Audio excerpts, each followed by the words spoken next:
আসসালামু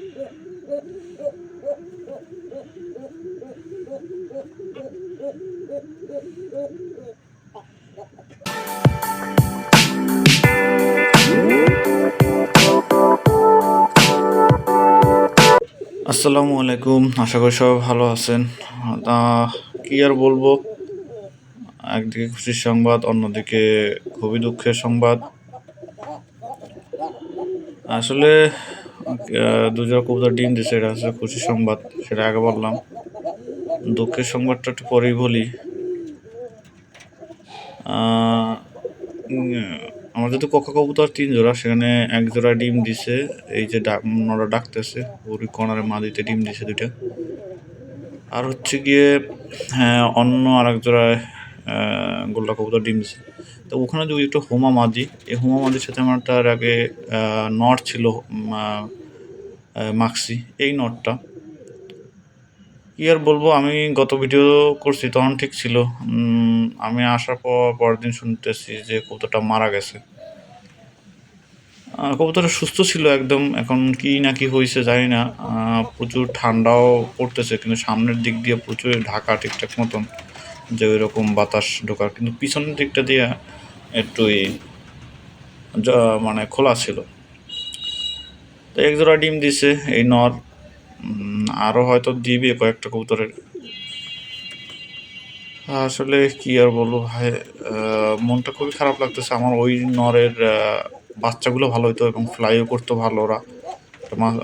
বাচ্চা ছিল, নর বাচ্চা, সেটা আবার চোখের সমস্যা হওয়ার কারণে ওটাকে আমরা খেয়ে ফেলি, কিন্তু ওর কোনো ব্লাড লাইন এখন আমার কাছে আর নাই। এখানে ওরা ডিম দেয় নাই, এখানে এরা দিবে ঘিয়া চল্লি মাদি এবং নর। এই হচ্ছে কক্কা মাদি, এতে এরা ডিম দিছে। আমার খুবই খারাপ লাগতেছে ভাই। আমার নটটা ও ফ্লাই ওইভাবে না করলে ওর যে বাচ্চাগুলো হইতো সেগুলো ভালো ফ্লাই করতো, এটা হচ্ছে মূল বিষয়। আর এখানে কক্সবাজার আবার বোন টানছে, দেখি এখন মতো ডিম তো দেয় নাই। যদি দেয় তাহলে তো ভালো, ওরা কি করে আমি সেটাও জানি না সঠিক। আর নতুন যে জোড়াটা আনছি ওরা আছে, কিন্তু একটু বসে বসে থাকে। ওরা এই কর্নারের এই যে খোপটা, এখানে এই জায়গাটা দখল দিছে, এখানে ওখানে থাকে। এই নয় ডাকতেছে,